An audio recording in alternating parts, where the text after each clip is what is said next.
มื้อนี้เป็นมื้อเตะโตะ again เนาะคือพวกเขาจะพากันไปไสพวกเขาสิไปน้ำเปียนโยลภาพูดอย่างบ่ได้ยินซื่อๆแต่ก็บ่ฮู้ว่าเป็นแบบใดแต่เคยได้ยินเกี่ยวกับอันยอลภาอยู่อุดมไสเพราะเคยไปเทื่อนึงแต่น้ำเปียนยอลภาแม่นอยู่นครหลวงเวียงจันทน์ก็เลยว่าเป็นหมายปลายทางที่ดีเนาะเพราะว่าพวกเขาอยากเห็นสถานที่ใหม่ๆในนครหลวงเวียงจันทน์เพื่อได้มีโอกาสไปพักผ่อนเนาะไปเห็นแล้วก็ได้บรรยากาศใหม่ๆที่พวกเขาสามารถไปเที่ยวได้โดยที่บ่ต้องวางแผนที่แบบยากขนาดนั้นเพราะว่าปกติพวกเขาก็อยู่ในนครหลวงเวียงจันทน์ก็เลยว่าคันมีมื้อพักปุ๊บแล้วก็ไปเลยก็ถือว่าครั้งนี้ก็สิไปเปิดแมปใหม่ How long to go there by driving car จะใช้เวลาอยู่ประมาณ2ชั่วโมงคมไกลก็สิประมาณ74กิโลเมตรจากตัวเมืองนครหลวงเวียงจันทน์อันนี้ก็เป็นทางทวิตทั้ง2คนเนาะ Of course we gonna find a new experience with the atmosphere around and new experience with the new place let's see how it look like let's check it out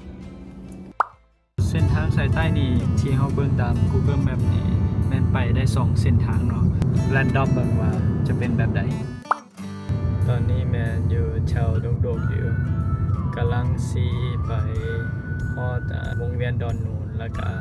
จะเลี้ยวขวาวงเวียนดอนนูนพอจะเลือกเส้นทางสายใต้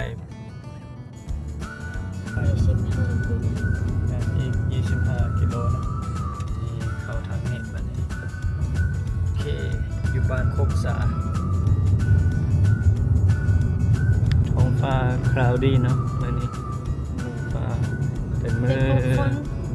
แต่บ่ฝนมื้อพักผ่อนที่ดีแล้วก็พักผ่อนที่ดีเรียนดาวสายตากเข่านะฮะ hang the rice to make it dry อยู่สบายๆกินเบียร์กันแล้วตีบุญ3 วันเขียว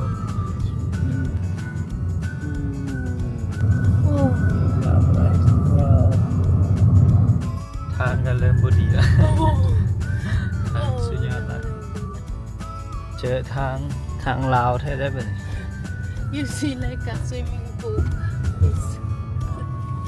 Swimming pool road นี่แล้วก็เห็นป้ายแล้วบ่นี่เราใส่นี่ว่ะแม่นป้ายแล้วก็เลี้ยวซ้ายเข้าหอมน้อยนึงตามเส้นทางไปเรื่อยๆเลย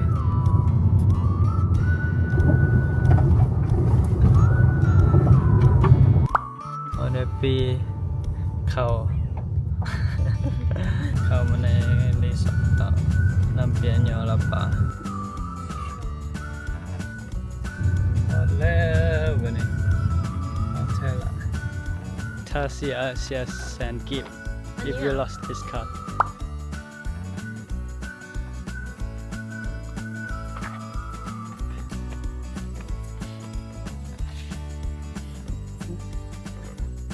Here is the section for the activities. If you want to stay at the hotel, we need to move to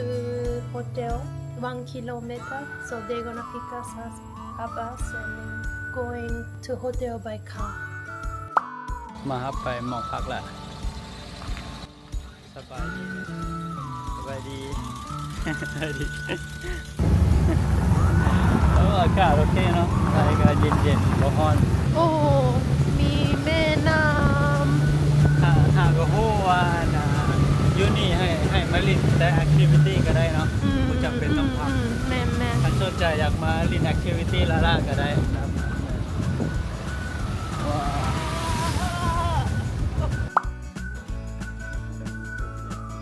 เบอร์6 Good number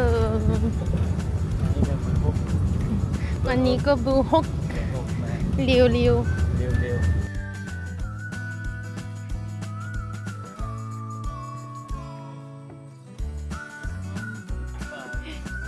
มีปลาว่ะ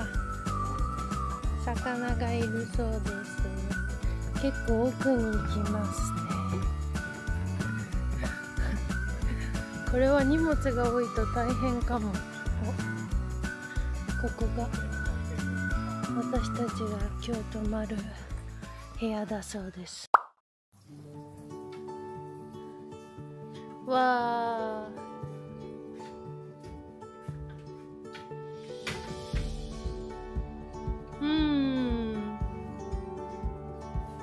ー。わー、見て。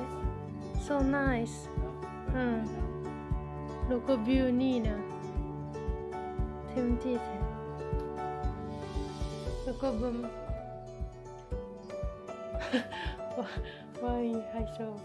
อันนี้โชว์ซิได้อยู่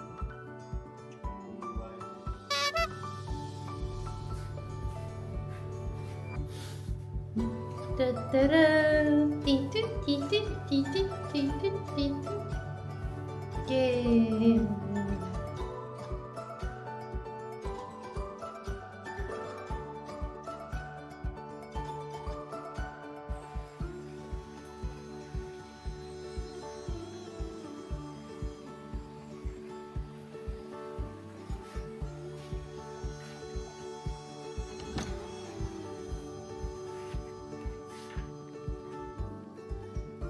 ホテルの中から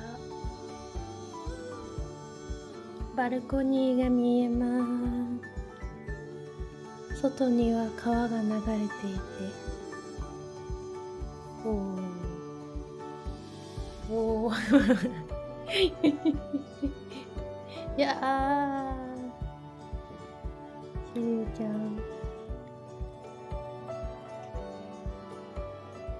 怖い怖い怖い怖い怖い。見てください。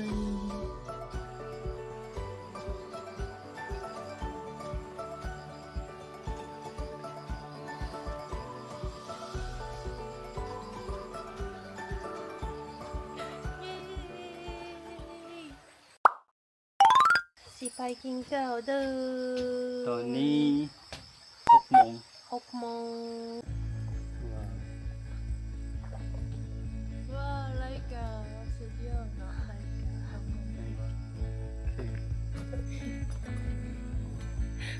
าร今から夜ご飯食べに行くんですけど、こんな道を通るんですか？アドベンチャーจริงๆโอ้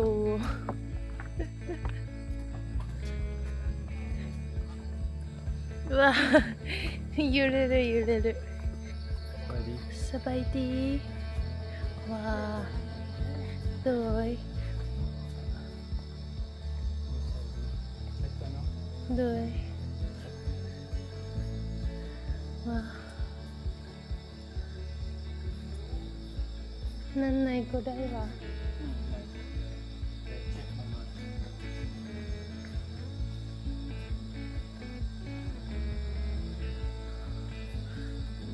誰もいないですね。まだ6時半だからかな。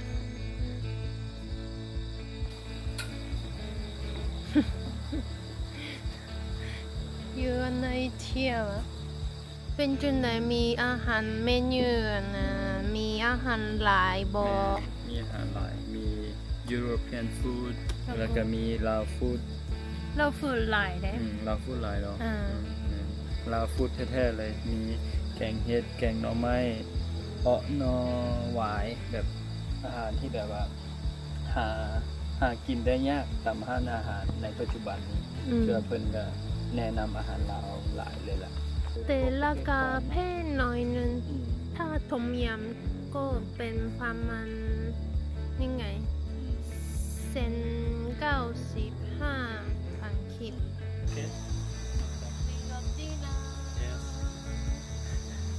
ทำมาเลยเด้อนี่ลาบหมูพิงไก่ทอดข้าวเหนียวแล้วก็ห่อตำบักหุ่งชายังทาตำบักหุ่งอยู่อันนี้อาซาโกะมั้งบ่มักนี่ไงมาแล้วตำบักหุ่งก็แซ่บ โอ้ใหญ่เนาะอาหารใหญ่แบบเด้อ แซ่บๆนำกันเด้อ เด้อกับไทยเด้อแซ่บหลายเนาะ แซ่บหลาย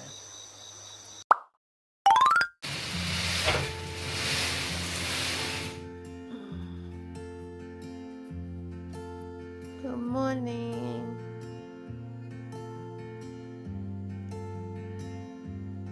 朝の8時です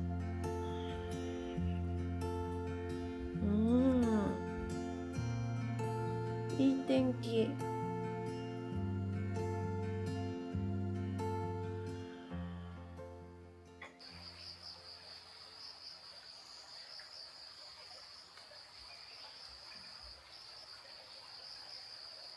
川の音が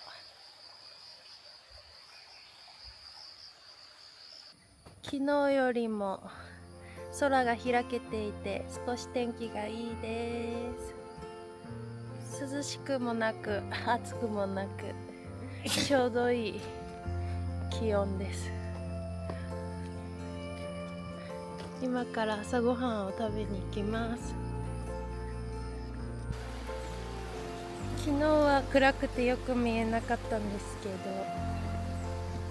こんな感じで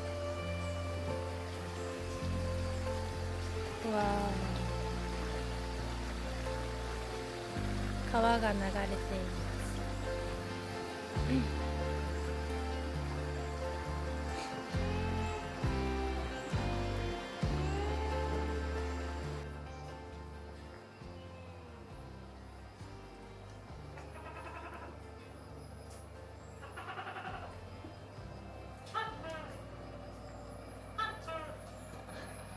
見かけは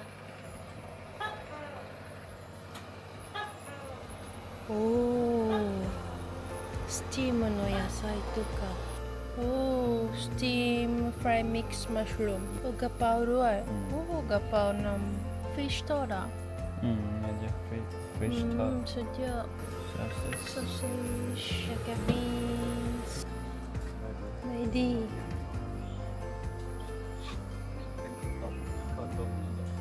อันนี้เป็นสแคมเบอร์ออมเล็ตไข่ขาว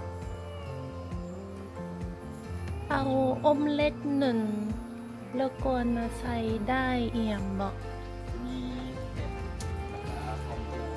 มัสเลนชีส อ๋อใส่หมดเลยหมดเลยแซวHow about you อ่ะ เขาให้ดาวสอง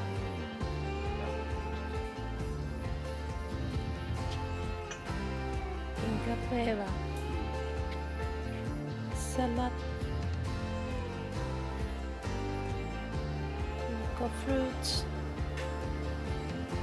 แล้วก็โยเกิร์ตนัทซีรีออล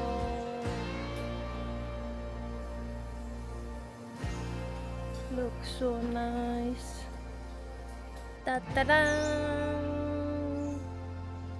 Wow, many flavor. Can you show me the yogurt how to make it with nuts and honey? My Ta-da! Many nuts. Itadakimasu.They openなジャングルパン like for the いろんなアクティビティがここにはあるそうです We are ready to do activity Remember this ซิปไลน์เนาะ Before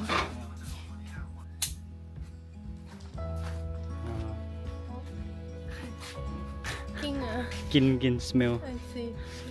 keep the hand inside okay น้อยหนึ่งเลย mine is too strong ได้ปะ Okay good อยู่ I just make ไข่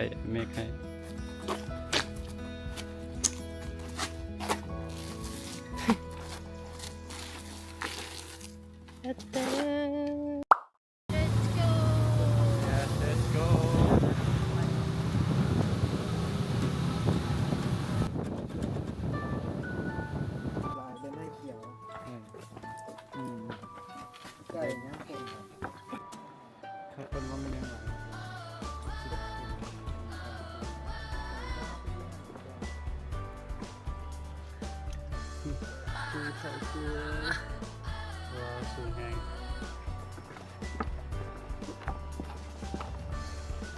งามนะ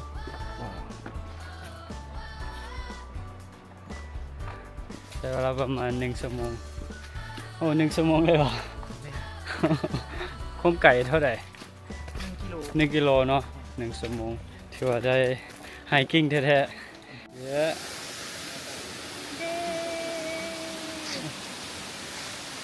เนี่ย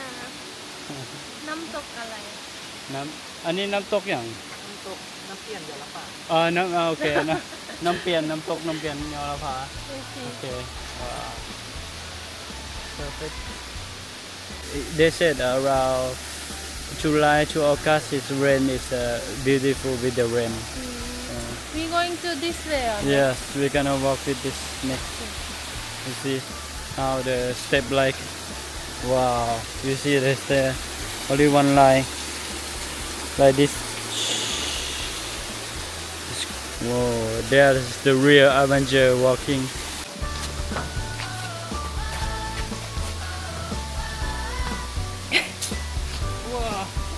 นักมือ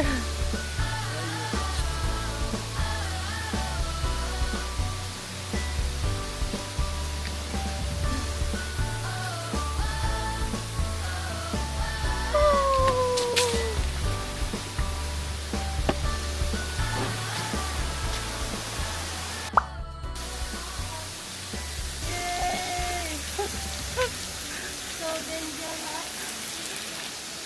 นี่คือจุดหมายปลายทางแมน ได้เป็นสองคนจ้องเชือกเฮียดึงไว้เชือก holding there okay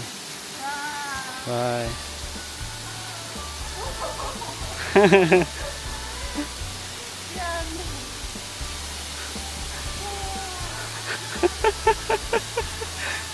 let's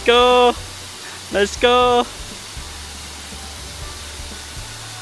yes perfect น้ำตกเนี่ย yes and where we are now บนต้นไม้ okay adventure again Okay now we ready to go back to เวียงจันทร์ man เป็นจุดใดเป็นน้ำเปลี่ยนโยนภา I will say perfect again เพราะว่า good to rest เนาะ แล้วก็อาหารก็เสร็จเนี่ยเนาะ แม่นอาหารแซ่บแล้วก็ activity ดีผู้คนที่เฮ็ดเวียกอยู่นี่ก็ friendly ดีเนาะเพิ่น service ดีก็ถือว่าเป็นจุดหมายปลายทางหนึงที่มาพักผ่อนได้เป็นทางเลือกหนึงที่ดีในคนที่บ่อยากออกนอกไกลจากนครหลวงเวียงจันทน์หลายเนาะเฮาเดินทางมาก็มีแต่ชั่วโมงครึ่ง สนุกบ่ ม่วนหลาย 皆さんナンピアンヨーロッパ来てみてください。とてもいいところでした。はいではまた次回のビデオでお会いしましょう。またね。バイバイ